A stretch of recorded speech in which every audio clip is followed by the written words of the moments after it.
महाराज, आपका तर्क सही है। पन्नालाल, झूठा लुटेरा और विश्वगुरु की जेड नीडल स्वॉर्ड तकनीक, ये सभी माया वंश में भी प्रसिद्ध हैं।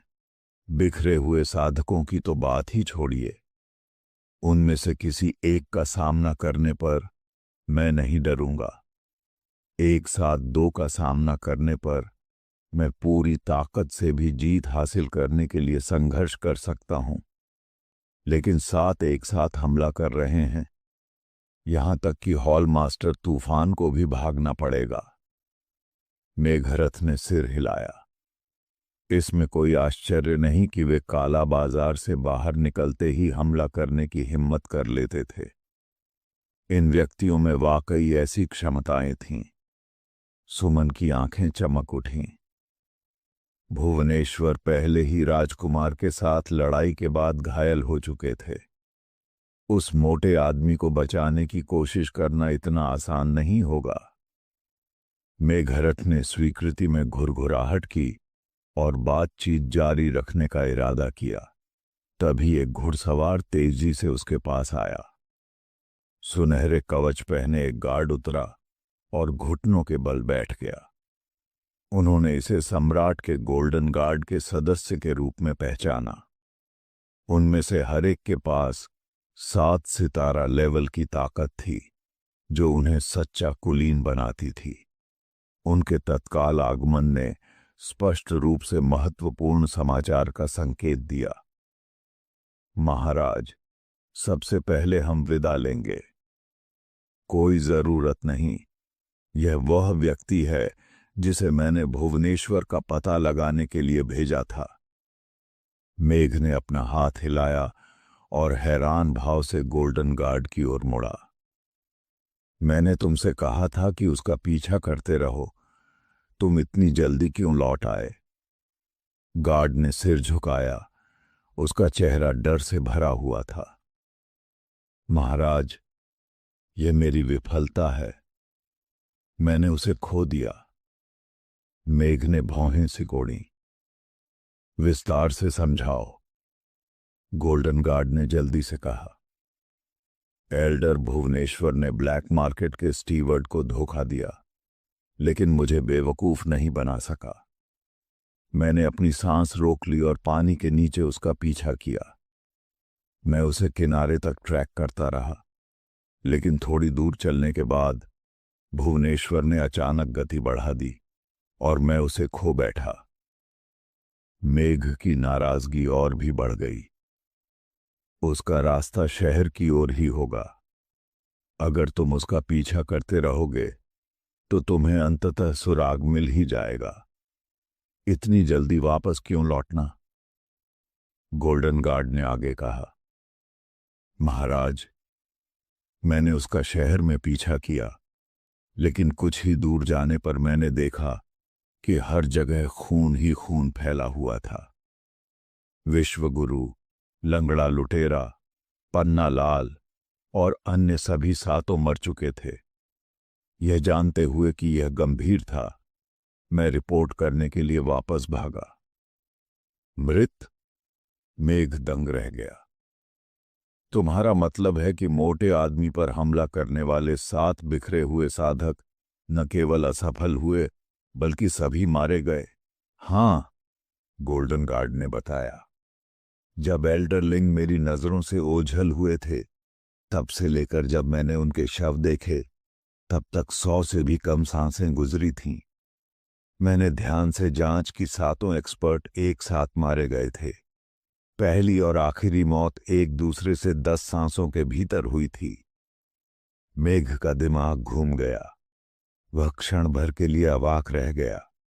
उसके बगल में मेघरथ भी उतना ही हिल गया था।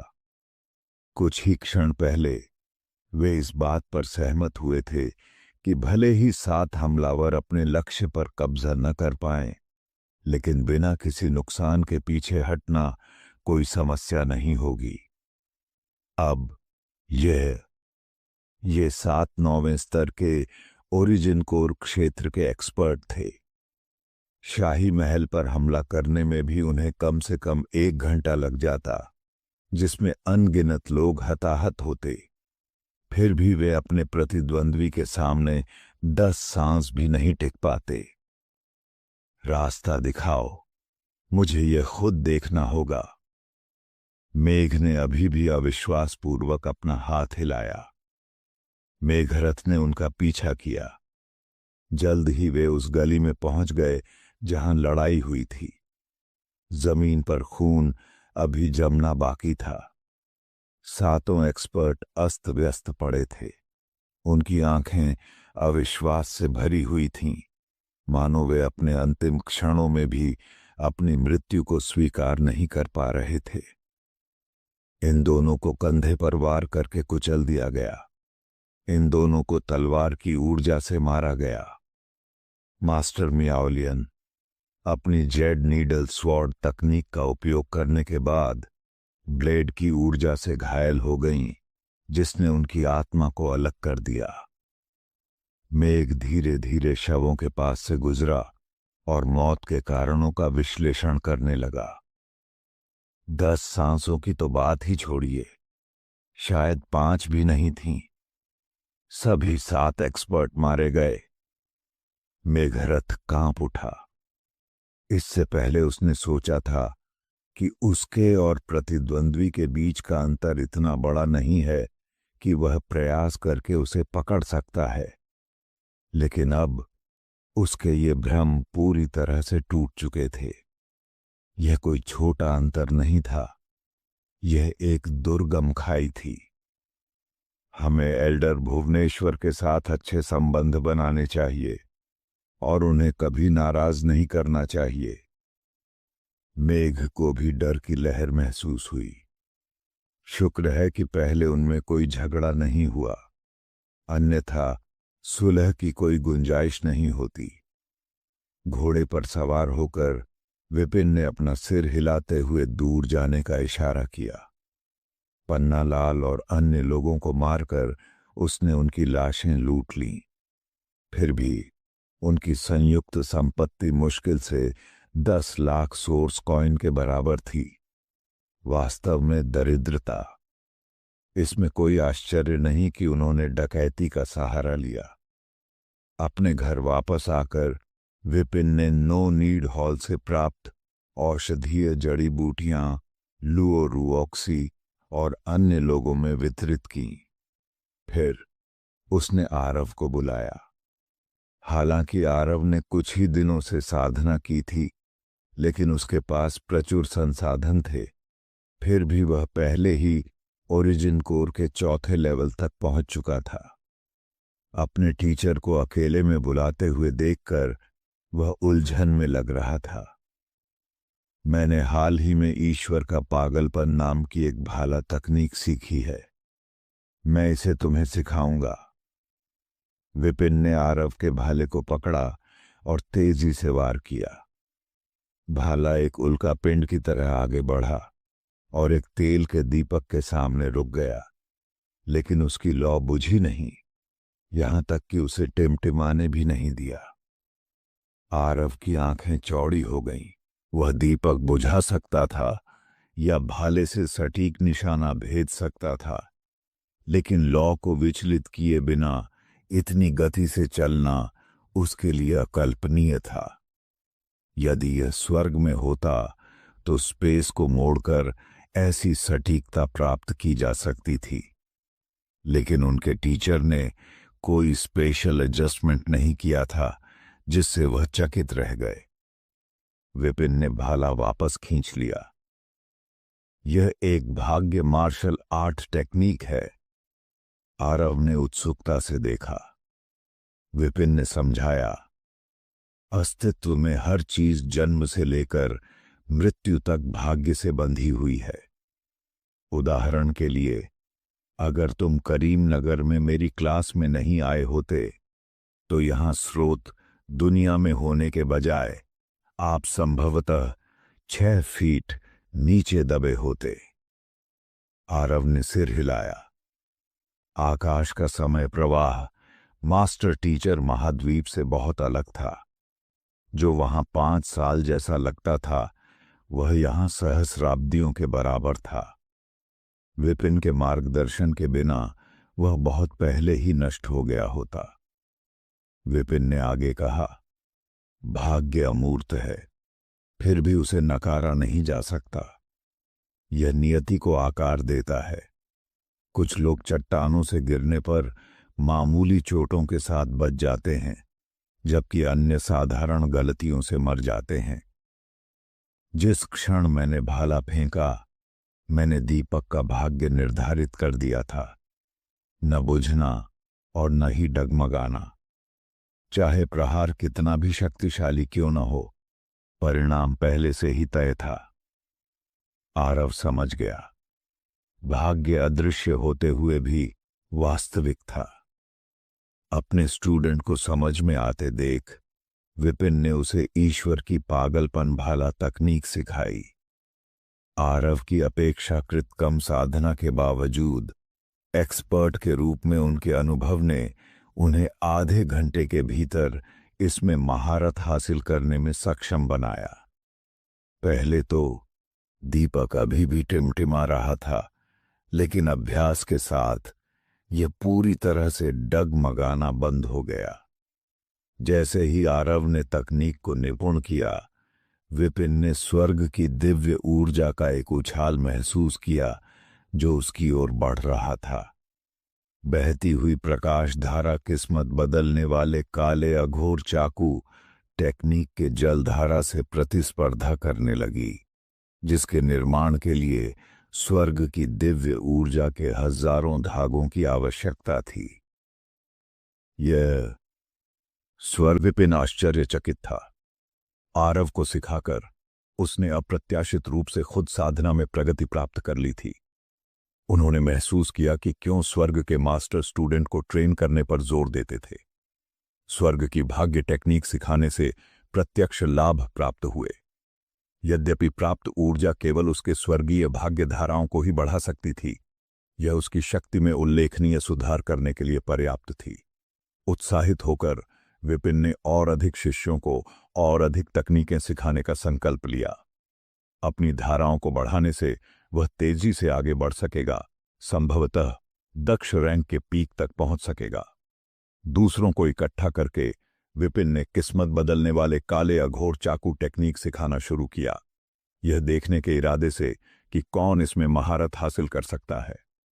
कुछ ही देर में मोहन जल्दी से अंदर आ गया। यंग मास्टर, डेस्टिनी हॉल के हॉल मास्टर तूफान आपसे मिलने आए हैं। वे रिसेप्शन हॉल में इंतजार कर रहे हैं। विपिन ने सिर हिलाया। अपनी वापसी को छिपाने का फैसला न करने के कारण वह तूफान की यात्रा से आश्चर्यचकित नहीं हुआ।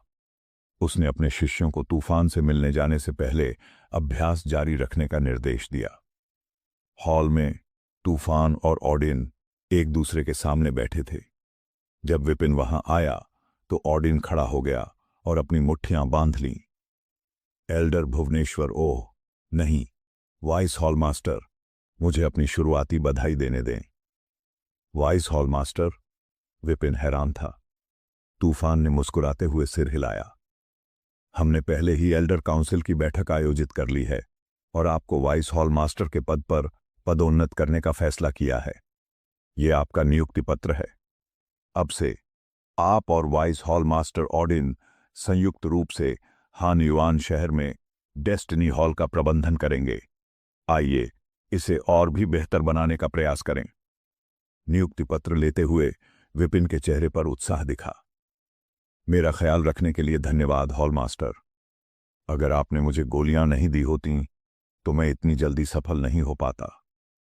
यही मुझे करना चाहिए। तूफान ने उसे बीच में रोकने के लिए अपना हाथ उठाया। उसकी अभिव्यक्ति उम्मीद से भरी हुई थी। तुम इतनी तेजी से आगे बढ़ते हुए देखकर मुझे खुशी होती है। सच कहूं तो मैं अगले साल हॉल मास्टर के पद से हटने की योजना बना रहा हूं। उसके बाद डेस्टिनी हॉल तुम दोनों पर निर्भर करेगा। विपिन दंग रह गया। हॉल मास्टर, आप अभी भी जवान हैं। तूफान ने अपना सिर हिलाया। सालों से मैं एक उच्च क्षेत्र में जाना चाहता था, लेकिन मैं साधना पर ध्यान केंद्रित करने के लिए बहुत सारे तुच्छ मामलों में बंधा हुआ हूं। अब जब आपको सफलता मिल गई है और डेस्टिनी हॉल को अब कोई चिंता नहीं है, तो मुझे इस पद पर बने रहने की कोई जरूरत नहीं है। आज से मैं आप दोनों के हर काम का मूल्यांकन करूंगा। एक बार जब मैं पद छोड़ दूंगा तो अधिक उत्कृष्ट व्यक्ति हॉल मास्टर बन जाएगा। ऑडिन और विपिन ने एक दूसरे की तरफ देखा और एक साथ सिर हिलाया। समझ गया, तूफान ने अपनी दाढ़ी को सहलाते हुए मुस्कुराते हुए कहा। भुवनेश्वर, तुमने जो किताबें मांगी थीं वे तैयार हैं। वे डेस्टिनी हॉल की तीसरी मंजिल पर हैं। अब जब तुम वाइस हॉल मास्टर हो तो तुम उन्हें देखने के योग्य हो। मैं तुम्हें अब और नहीं रोकूंगा। इसके साथ ही तूफान और ऑडिन जाने के लिए मुड़े। कुछ कदम चलने के बाद विपिन ने तूफान की आवाज सुनी। भुवनेश्वर, ईमानदारी से कहूं तो मुझे लगता है कि तुम बेहतर उम्मीदवार हो। मुझे हमेशा से उम्मीद थी कि तुम मेरी जगह लोगे। अगर तुम वाइस हॉल मास्टर नहीं बनते तो मैं शायद कुछ और साल टिक पाता। विपिन ने जल्दी से अपनी मुट्ठियां भींच लीं। आपके भरोसे और पालन पोषण के लिए धन्यवाद हॉल मास्टर। हम कड़ी मेहनत करो। हान जियाओ ने बोलना समाप्त किया और हॉल से बाहर चला गया। कुछ ही क्षणों बाद विपिन ने स्वर्ग की दिव्य ऊर्जा की धाराओं को शून्य से बहते हुए और उसके शरीर में प्रवेश करते हुए देखा, हालांकि बड़ी मात्रा में नहीं। भाग्य का संतुलन एक बार फिर बहाल हो गया। विपिन ने इसे आत्मसात नहीं किया। इसके बजाय वह बाहरी क्षेत्र की ओर बढ़ गया और बोला, मैं डेस्टिनी हॉल जा रहा हूं। डेस्टिनी हॉल की लाइब्रेरी की तीसरी मंजिल पर उसे तूफान द्वारा बताई गई किताबें मिली। वे सभी सोर्स पूल दायरे के 9वें स्तर के थे, घनी तरह से भरे हुए, कुल मिलाकर 200 से 300 खंड। अपनी उंगलियों को रीढ़ पर चलाते हुए उसने उन सभी को स्वर्ग की लाइब्रेरी में एकत्र किया। अब जब पुस्तकें पर्याप्त हो गईं, तो उसने स्वर्ग के ऑर्डर की क्षमता का उपयोग करके दक्ष रैंक के लिए सफलतापूर्वक एक साधना तकनीक बनाई। सड़क पर विश्वगुरु और अन्य लोगों की लाशें हटा दी गई थीं। पहले जो अराजक दृश्य था वह अब ताजी मिट्टी की खुशबू से भर गया था, मानो लड़ाई कभी हुई ही न हो। महाराज, अथर्वराज और कालराज पहले से ही अपने रास्ते पर हैं और कल दोपहर तक शाही राजधानी में पहुंच जाएंगे। एक स्वर्ण बख्तरबंद गार्ड पास आया। मेघ ने सिर हिलाया। अथर्वराज और कालराज, व्हाइट रॉक सिटी के नगर स्वामी और डीन? सुमन ने उत्सुकता से बगल से पूछा। मेघ ने सिर हिलाया। उसके पिता विजय लंबे समय तक व्हाइट रॉक सिटी में थे और हाल ही में वहां लौटे थे, इसलिए वह वहां से काफी परिचित थी। मेघ ने उत्तर दिया। भुवनेश्वर के व्हाइट रॉक सिटी से लौटने के बाद उसका लेवल अचानक बढ़ गई और उसके कार्य पहले से पूरी तरह से अलग हो गए। मुझे संदेह है कि कोई और उसका प्रतिरूपण कर रहा है। मेरी जांच के आधार पर विपिन नामक एक प्रतिभाशाली व्यक्ति इस दौरान व्हाइट रॉक सिटी में दिखाई दिया और दोनों जुड़े हुए प्रतीत होते हैं। मैं इन दोनों को पूछताछ के लिए बुलाना चाहता हूं। सुमन ने भौहें चढ़ा दी। विपिन? मेघ ने देखा। राजकुमारी उसे जानती है? सुमन ने सिर हिलाया। मैं इस प्रतिभाशाली व्यक्ति से पहले भी मिल चुकी हूं। उनकी चिकित्सा कौशल असाधारण है। मेरे पिता उनकी वजह से मौत के कगार से बच गए थे। मेघ की आंखें आश्चर्य से चौड़ी हो गईं। शाही परिवार ने दर्जनों शीर्ष डॉक्टर को बुलाया और कोई भी विजय को ठीक नहीं कर सका। यह व्यक्ति सफल हुआ? क्या हुआ? क्या आप मुझे विस्तार से बता सकते हैं? यह हुआ, मेरे पिता को पता था कि उनकी बीमारी लाइलाज है, इसलिए वे व्हाइट रॉक सिटी लौट आए। जब तक मैं पहुंचा तब तक उनकी मृत्यु हो चुकी थी। सुमन ने अपना अनुभव विस्तार से बताया। उसकी कहानी सुनने के बाद मेघ और मेघरथ ने अविश्वास भरी नजरों का आदान प्रदान किया। किसी ऐसे व्यक्ति को पुनर्जीवित करना जिसकी सांसें पहले ही बंद हो चुकी हों, ऐसे कौशल असाधारण से भी परे थे।